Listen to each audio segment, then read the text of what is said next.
La Bible dit dans le livre de Matthieu 19, à partir du verset 16, « Et voici un homme s'approcha et dit à Jésus, « Maître, que dois-je faire de bon pour avoir la vie éternelle ?» Il lui répondit, « Pourquoi m'interroges-tu sur ce qui est bon? Un seul est le bon, si tu veux rentrer dans la vie. Observe les commandements. Lesquels, lui dit-il? » Et Jésus répondit, « Tu ne tueras point, tu ne commettras point d'adultère, tu ne déroberas point, tu ne diras point de faux témoignages, honore ton père et ta mère. » Le jeune homme lui dit, « J'ai observé toutes ces choses. Que manque-t-il encore ?» Jésus lui dit, « Si tu veux être parfait, va, vends ce que tu possèdes, donne-le aux pauvres, et tu auras un trésor dans le ciel, puis viens et suis-moi. » Après avoir entendu ces paroles, le jeune homme s'en alla tout triste, car il avait de grands biens. Jésus dit à ses disciples, je vous le dis en vérité, un riche entrera difficilement dans le royaume des cieux. Je vous le dis encore, il est plus facile à un chameau de passer par le trou d'une aiguille qu'à un riche d'entrer dans le royaume des cieux. Les disciples ayant entendu cela furent très étonnés et dirent qu'il pouvait donc être sauvé. Jésus les regarda et leur dit, aux hommes cela est impossible, mais à Dieu tout est possible. Amen. Amen. Après, la Bible dit dans le verset 27, Pierre prenant la parole lui dit, « Voici, nous t'avons tout quitté et nous t'avons suivi. Qu'en sera-t-il pour nous ?» Jésus leur dit, « Je vous le dis en vérité, quand le Fils de l'homme, au renouvellement de toutes choses, sera saisi sur le trône de sa gloire, vous qui m'avez suivi, vous serez de même assis sur les 12 trônes et vous jugerez les 12 tribus d'Israël. Et quiconque aura quitté à cause de mon nom ses pères ou ses sœurs ou son père ou sa mère ou ses soeurs ou ses enfants ou ses terres ou sa maison recevra au centuple et l'héritage, la vie et héritera la vie éternelle.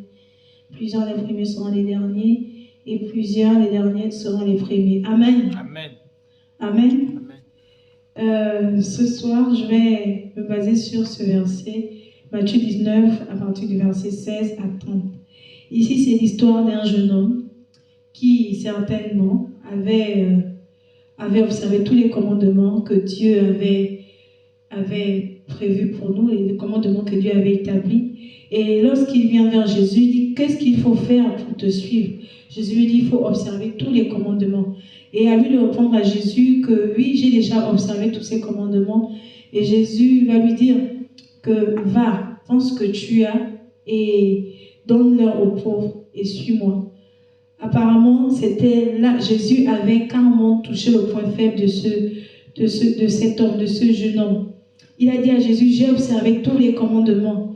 Mais lorsque Jésus va lui dire, ta richesse, vends-la, donne-le aux pauvres, ce sera quelque chose de difficile pour lui. Ce sera comme une équation impossible à résoudre. Parce que sa richesse était tout pour lui. Il avait certainement bâti sa richesse depuis des années, où c'est l'héritage que ses parents se sont battus pour avoir. Et du coup, il ne pouvait pas laisser cet héritage partir comme ça pour suivre Jésus. Mais la Bible nous dit plus tard, à partir du verset 28, que quiconque aura laissé, lorsque Pierre lui dit, mais nous t'avons quitté, puisque tu dis qu'il faut qu'on renonce à nous-mêmes.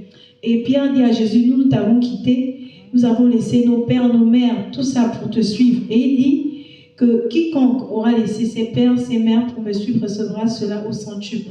Donc ça veut dire que lorsqu'on laisse certaines choses pour suivre Jésus, c'est pas pour dire qu'on le suit parce qu'on attend d'abord quelque chose en retour. On a d'abord suivi Jésus par amour, mais lorsque nous laissons cela, la Bible déclare que Dieu nous donne ça au centuple. Mais ce soir, ma question est, qu'est-ce qui fait en sorte que tu ne puisses pas suivre Jésus? Certainement, tu te dis que tu suis Jésus, parce que parfois, lorsqu'on nous pose une question, moi je dis généralement que lorsqu'on nous dit, est-ce que tu aimes Jésus? Tout le monde va dire qu'il aime Jésus plus que son père, plus que sa mère. Mais lorsqu'on voit les actes qu'on pose, démontrent qu'on aime nos parents parfois plus que Dieu. C'est par rapport aux actes, par rapport aux œuvres qu'on pose, par rapport à la façon dont on accorde du temps à Jésus, par rapport à la considération qu'on a envers lui. Même si on le dit des lèvres, mais parfois les actes disent autre chose. D'où le prophète va dire que notre cœur, ce peuple nous honore des lèvres, mais le cœur est éloigné. Pourquoi? Parce que ce sont des personnes qui prononcent, qui proclament Jésus, mais dans les actes, on dit autre chose. Mais l'amour de Jésus ne se définit pas par le fait de dire son nom ou de parler de son nom, mais le fait de démontrer des œuvres qui nous emmènent, qui peut emmener les gens à dire que oui, véritablement, tu pries un Dieu vivant. Et ce jeune homme avait tellement bâti sa confiance en ses richesses. Ce jeune homme ne se voyait pas se séparer. Parfois, de manière inconsciente, il y a des choses qui nous permettent de ne pas être en accord avec Dieu. On se dit qu'on ne vole pas, on ne tue pas, on observe les commandements, on ne fornique pas. Mais il y a quelque chose qui fait en sorte que que tu n'appartiennes pas totalement à Dieu, ou Dieu ne travaille pas encore, ou n'a pas une place totale dans ta vie. Le jeune homme pouvait dire que j'ai tout observé. Je ne peux pas dire qu'il ment. Peut-être Jésus ne voulait pas le disposer. Et Jésus a dit, bon, comme tu dis que tu as observé tous les commandements, voilà.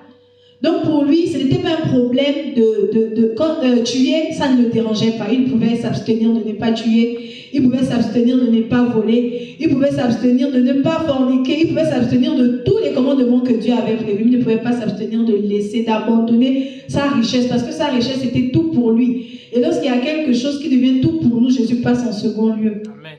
Il pouvait me dire que la semaine passée, Sephora, donne-moi de ton temps. J'ai entendu la voix, mais après, lorsque j'ai entendu la voix, je n'ai pas du coup réagi. Donc c'est comme s'il y avait un retard, j'entends la personne, mais je ne prends pas conscience de suite. C'est après 2 minutes, je dis, ah, mais j'ai entendu cette voix.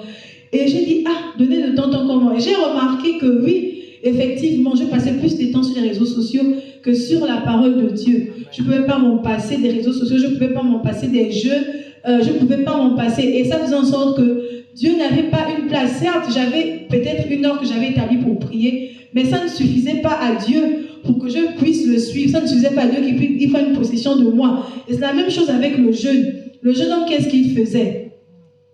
Il observait tout ce que Dieu disait. Il avait certainement 1 heure de prière. Il avait certainement des jeûnes qu'il faisait. Mais en fait, c'était bien pour Dieu. Mais Dieu ne se sentait pas impliqué parce que Dieu, il aime la chose qu'on aime le plus. C'est la chose qu'on aime le plus. En fait, j'ai comme l'impression que lui il doit être où il y a la chose qui nous empêche de le servir. Et lorsqu'il y a quelque chose qui nous empêche de le servir, et qu'on enlève ça et qu'on donne la place de Jésus, là, ils se sentent totalement concernés. Ça ne veut pas dire que parce qu'on n'aime pas un truc et on le fait, on doit continuer à le faire, non. Lorsqu'on aime quelque chose, et cette chose nous empêche de suivre Jésus, c'est là où Dieu veut qu'on abandonne cette chose pour le suivre. Amen. Certainement, c'est parfois ton école. Ça ne veut pas dire d'abandonner l'école, mais parfois tu donnes une place plus importante à tes études qu'à Dieu. Parfois, tu donnes une place plus importante à ta famille qu'à Dieu. Parfois, tu donnes une place plus importante à tes facultés intellectuelles qu'à Dieu. Amen. Mais lorsque Dieu voit cela, il est indigné, il est triste. Pourquoi? Parce qu'en fait, la Bible nous dit que tu aimeras le Seigneur, ton Dieu, de toute ton âme, de toute ta force et de toutes tes pensées. Ça veut dire qu'en premier lieu, ça doit être Dieu et rien que Dieu. Mais il y a des choses qu'on fait inconsciemment. On peut poser la question à quelqu'un, est-ce que tu aimes Dieu? Est-ce que pour Dieu, est-ce que ton Dieu est tout pour toi? Et dans les chansons, on le dit, Dieu, tu es tout pour moi. Mais à quel moment Dieu se sent concerné par le tout? À quel moment Dieu dit, oui, je suis tout pour toi? C'est par les actes que nous posons. Il y a des choses aujourd'hui qui font en sorte que nous ne puissions pas suivre Jésus totalement. C'est vrai, tu ne voles pas. C'est vrai, tu ne forniques pas. C'est vrai, tu ne commets pas d'adultère. Le jeune homme pouvait dire à Dieu, j'ai carrément tout fait. En fait, là, je me dis que Jésus pouvait dire que bon, là, j'ai pas de réponse, vu que tu as observé tous les commandements.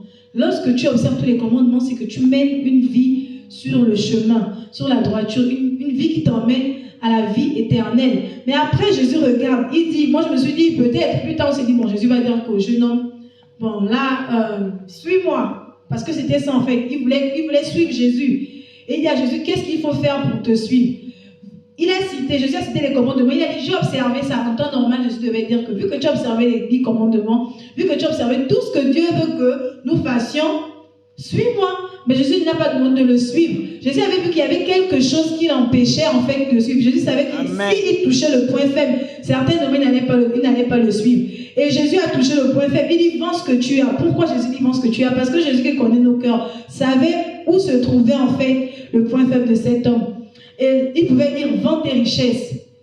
Vends ce que tu as. Et c'était là le point faible que Jésus avait touché. C'était là où l'homme n'était pas encore brisé totalement. Lorsqu'on n'est pas encore brisé totalement, lorsqu'on touche à ce point, on a tellement mal. Et lorsqu'on a encore mal, ça veut dire qu'on n'a pas encore laissé la place à Dieu. Amen. Et c'est ça le jeune homme. Et c'est ça ce jeune homme riche-là. Il n'était pas encore brisé. Il n'avait pas encore décidé de tout abandonner, de tout laisser à Dieu. Certainement, ce sont tes enfants. Parfois, tu places tes enfants devant Dieu, plus que Dieu. Moi, je me souviens un jour, je marchais et je parlais avec mon père. Et il me dit, comment tu fais pour plus me craindre que craindre Dieu? Cette question m'avait tellement travaillé. Il me dit, comment vous faites pour me craindre moins que vous ne craignez Dieu? Donc, par sa façon de faire, il voulait nous dire en fait que nous ne devons pas avoir peur de lui plus que nous devons avoir peur de Dieu. Parfois, on commet des choses terribles et nous partons vers Dieu facilement parce qu'on ne le voit pas. Seigneur, nous avons péché, des trucs comme ça. Mais pour dire le péché que tu as fait à ton père, tu as la facilité de le dire à Dieu qu'à ton père. Normalement, tu vas avoir cette crainte-là, cette peur de dire que Seigneur, tu ne sais pas comment tu vas dire à Dieu parce que tu as été indigne, parce que tu as été souillé, Amen. Parce que tu l'as carrément déshonoré. Et il pouvait me dire, mais comment vous faites pour plus me craindre que craindre Dieu? Donc, normalement, à lui, en fait, on devait venir lui dire, pas qu'on ne doit pas avoir, on ne devait pas le craindre, mais notre crainte envers Dieu devait être plus que celle qu'on avait en notre Père. Et lorsqu'il m'a posé cette question, j'ai dit effectivement, il a raison. Il a raison. Comment on fait pour plus de craindre que craindre Dieu? On devait normalement craindre Dieu et ensuite le craindre, mais pas craindre d'abord notre Père, ensuite craindre Dieu. Mais comment il nous a dit ça? Parce qu'il avait remarqué notre façon de faire. Mais pour nous, dans notre dire, dans nos lèvres, on disait qu'on craignait plus Dieu qu'on ne craint notre Père. Amen. Dans notre bouche, on disait, moi, si on me posait la question, entre ton Père et Dieu, tu crains plus qui? Moi, j'allais dire personnellement, moi, j'ai craint Dieu. Et après, c'est mon Père. Mais dans ma façon de faire, et cette façon peut-être permettait avec à Dieu de ne pas me posséder totalement. Moi, je me disais que je crains Dieu plus que je ne crains mon Père. Mais dans mes actes, dans la façon de faire, certainement, comme Jésus avait observé ce jeune homme, certainement mon Père nous a observé, il m'a observé, et puis il me dit, mais comment tu fais pour me craindre plus que tu ne crains Dieu? Parce que j'avais cette facilité, en fait, c'est vrai, nous devons aller vers Dieu, mais pourquoi? Beaucoup de gens aujourd'hui ont cette facilité d'aller dire, Seigneur, c'est vrai, j'ai péché, pourquoi? Parce qu'on ne voit pas Dieu. Si Dieu était quelque part sur terre, pour venir avouer, même pour dire à la police que aller à la police se rendre, c'est difficile. Si Dieu avait un monument sur cette terre, qu'on le voyait, et on te dit, pour ton péché, tu dois aller dire à Dieu, tellement que sa présence est forte, et tu sais que tu peux être peut-être châtié. On n'allait pas rentrer aussi facilement. Pourquoi? Vérité. Parce qu'on le voit, parce qu'on voit tout ce qui est autour de lui. Mais comme on ne le voit pas, c'est plus facile. Du coup, on cache nos péchés aux hommes et on va directement le dire à Dieu. Pourquoi? Parce qu'on craint. Je ne dis pas qu'on ne doit pas avouer ses péchés. Mais il y a certaines personnes qui ne vont pas vers les hommes. Pourquoi? Parce qu'ils craignent les hommes. Ils craignent la réaction de ce que les hommes vont dire. Alors que nous devons plus craindre Dieu. Amen. Donc pour nous, on se dit, et en le faisant, en fait, on craint plus les hommes sans s'en rendre compte. C'est quoi la crainte de Dieu? Quand on dit quelqu'un, tu crains quelqu'un. Quand on nous demande d'avoir la crainte de Dieu. Quelqu'un te dit de craindre une personne, c'est comme avoir peur. Ça veut dire que tu sais que celui-là, tu peux l'affronter, c'est difficile. En fait, tu as cette crainte, ce respect en fait absolu. Ouais. Tu le respectes tellement que même pour venir dire Seigneur, tu crains en fait. Mais du coup, facilement, on a cette faculté parce qu'on ne le voit pas. Et pour aller vers les hommes, c'est un peu difficile parce que qu'est-ce que l'homme va dire? Comment il va me voir? Comment il va me... Non. Ouais, et c'est ça le jeune homme. Amen. Et il faut que Jésus prenne une place, qu'il possède tout. Et lui, en fait, ce que tu abandonnes facilement, c'est vrai, c'est bien. Mais ça, ce n'est pas ça son problème. Si tu as du mal à mentir, si tu n'as pas du mal à mentir, que ça ne te dit rien, que tu dis toujours la vérité, il n'est pas là-bas, tu as abandonné le mensonge, tu as abandonné la fornication. Mais il y a un truc que tu n'arrives pas à abandonner. Certainement, comme moi je pouvais dire que Dieu me disait, c'est vrai, donne-moi de ton temps. Et je voyais que j'étais plus mon heure de méditation. Je suis en train de méditer, après je suis tentée d'aller sur Facebook. Si je ne suis pas tentée d'aller sur Facebook, je suis tentée d'aller jouer à un jeu. Et c'est pas qu'on ne peut pas se divertir, mais lorsque tu vois que Dieu t'appelle à méditer et que tu mets la parole de Dieu de côté pour aller vers les plaisirs, tu sens qu'il y a déjà un problème. Que non seulement ton temps de méditation est combattu, parce que même ça aussi l'ennemi combat. Amen. Et je ne sais pas si vous avez remarqué, bon, je ne pense pas. Et depuis ces 2 jours-là, j'étais en train de lutter avec Dieu, je luttais contre moi-même, je luttais. Et finalement, j'ai supprimé les réseaux sociaux, j'ai supprimé Facebook, j'ai supprimé les jeux. Et je faisais que chaque jour, je fais que supprimer parce que je me dis, et depuis que j'essaie de supprimer, je passe plus de temps dans la méditation, j'avance un peu, et j'avance, je me dis que c'est le commencement. C'est vrai que je n'ai pas encore tout fait. Je pense que ce n'est pas ce que Dieu attend. Dieu attend encore plus. Mais j'ai dit que c'était d'abord ça, parce que Satan a mis tellement de choses. Et ce sont ces choses-là, comme on disait la dernière fois, sur le siècle présent, les stratégies de l'ennemi, en fait, les réseaux sociaux, plusieurs choses qui vont faire en sorte que nous puissions accorder nous accordons moins de temps à Dieu qu'aux choses éphémères. Et c'est ça le jeune homme. Il a préféré accorder du temps aux choses éphémères. C'était quoi les choses éphémères? C'était sa richesse. Mais aujourd'hui, la Bible dit quoi? Pierre, aucune pierre sur pierre ne restera sur cette terre. Et lorsque j'ai lu ça, je dis, attends, ça sert encore à quoi? De cajoler les biens. Puisque tout ça, en fait, tu vas perdre cela. Mais la vie éternelle, tu ne vas pas la perdre. Et Dieu nous dit quoi encore plus tard? Parce qu'il n'a pas été en fait malin. Lorsque lui devait abandonner ça, Dieu devait lui donner la chose qu'il a au centuple. Donc s'il était millionnaire, il devait être multimilliardaire. Amen. Il devait être multimilliardaire. Parce que la Bible nous dit, Pierre plus tard, à partir du verset 29, Pierre dit, maintenant nous, parce qu'il dit que ce sera difficile pour un riche d'entrer dans le royaume des cieux. Certainement, je pense qu'il y a certains parmi les disciples qui étaient riches. Il y a d'autres qui ont dit, moi je vais Pierre, parce que Pierre, quand Jésus parlait, c'est souvent Pierre qui est en train d'interrompre Jésus à chaque fois pour poser des questions. Et quand j'essaie de lire, j'ai dit, mais Pierre, il y a des choses que Jésus ne voulait pas dire. À cause de lui, ça va se retrouver dans la Bible. Tellement il posait des questions à Jésus. Et il dit que bon, voici. Certainement les disciples aussi avaient des autres disciples avaient les mêmes questions. Mais les autres disciples avaient peut-être peur d'affronter Jésus, ou se disaient que non, comme il sait tout, il connaît tout, on ne peut plus dire, on ne peut plus poser des questions, voilà. Amen. Et Pierre dit à Jésus, attends, nous avons tout quitté. Tu nous as dit de te suivre, on a quitté nos frères, nos sœurs, nos maisons, nos femmes, tout. Et Jésus dit qu'il n'y a pas quelqu'un, quiconque aura quitté son père, sa mère, ses frères, ses sœurs, ses maisons, tout, pour me suivre, d'abord sur cette terre, recevra au centuple. Donc ça veut dire que si tu as perdu un frère, Dieu va t'emmener des frères. Amen. Si tu as perdu une maison, Dieu va t'emmener des maisons. Nous, j'ai dit, le jeune homme n'a pas été intelligent parce qu'il ne savait pas à qui il avait affaire.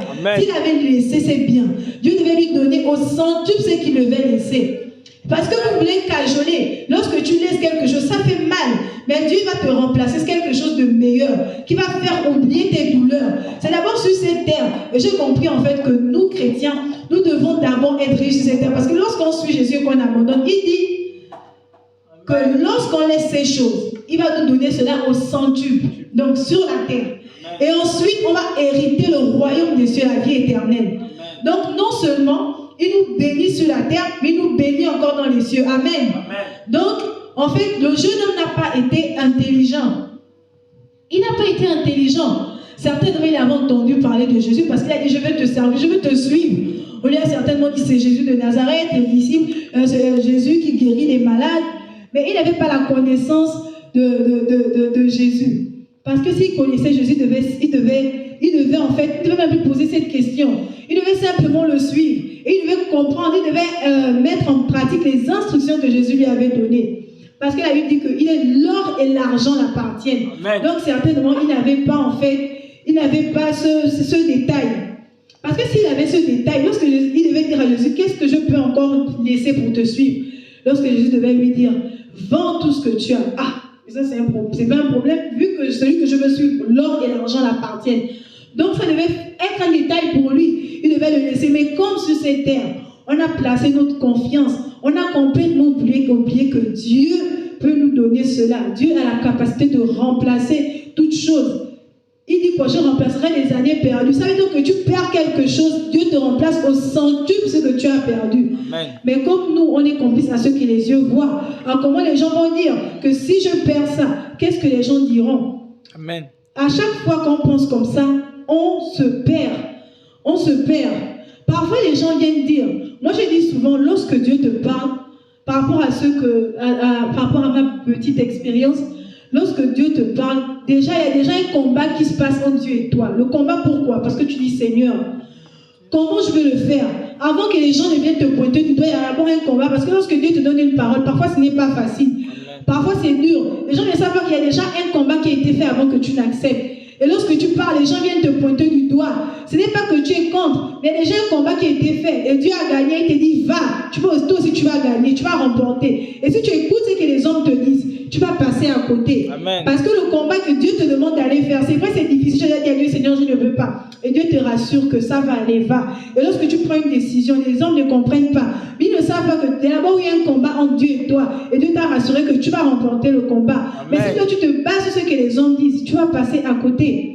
Tu vas passer à côté. Et lorsque Jésus était en face de ce jeune homme, c'était en fait un combat qu'il menait parce que ce n'était pas facile pour le jeune homme de laisser. Certainement, lorsque Jésus, il devait suivre Jésus, les gens allaient lui dire, ah, donc tu as suivi ce Jésus et tu es devenu pauvre. Mais il ne savait pas qu'en retour, Jésus allait lui donner au centuple. Mais lui s'est dit, j'avais déjà une notoriété. Qu'est-ce que les gens vont dire?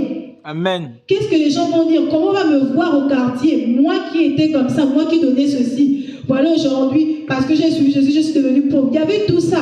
Et c'est ce qui fait en sorte qu'on n'arrive pas à laisser. Pourquoi? C'est le raisonnement. C'est même pas les gens. Les gens n'ont pas de problème. Les gens vont toujours parler. Ça, Jésus nous a, avant même de monter, il nous a prévenu que les gens vont parler. Si lui, on lui a fait ça combien de fois, nous? Mais on est toujours embêté par ce que les gens diront. Si je laisse ça poursuivre Jésus, comment on va me voir? Mais ce n'est pas les gens qui vont te voir, c'est ton raisonnement qui t'embête. Parce que nous sommes toujours en train de raisonner. C'est difficile, c'est vrai. Mais parfois, il faut prier, dire Seigneur, aide-moi. Quand tu es face à une situation que tu ne veux pas, même si tu ne parles pas à haute voix, même dans le cœur, Seigneur, aide-moi. Tu verras à chaque fois qu'il ne fait qu'aplanir, il fait que disposer les choses en notre faveur. Mais c'est parce qu'encore, on n'a pas encore compris, on n'a pas l'amour de Dieu en nous.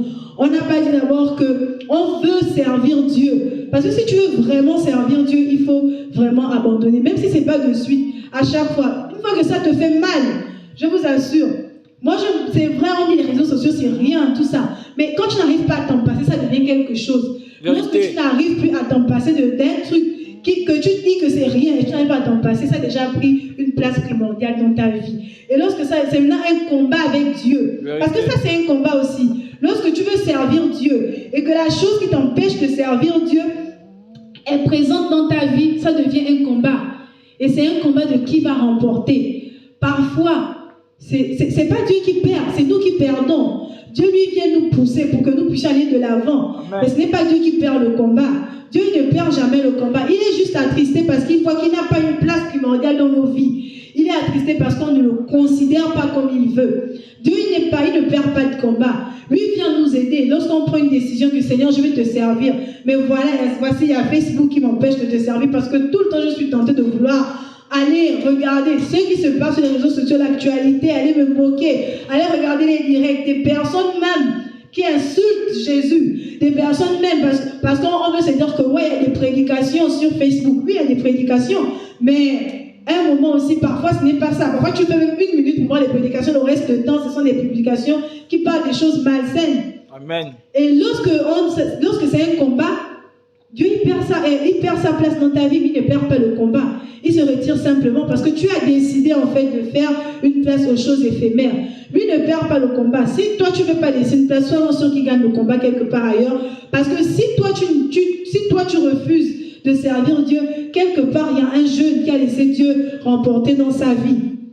Il faut vraiment que nous accordons du temps à Dieu. Amen. Quelle est la chose qui nous empêche de servir Dieu? On a observé les commandements. Nous vivons dans la sanctification. Nous n'insultons pas les autres. Certainement, c'est les critiques. Parfois, c'est les murmures. Tu passes ton temps à murmurer sans t'en rendre compte. Tu as toujours un point de vue sur quelqu'un.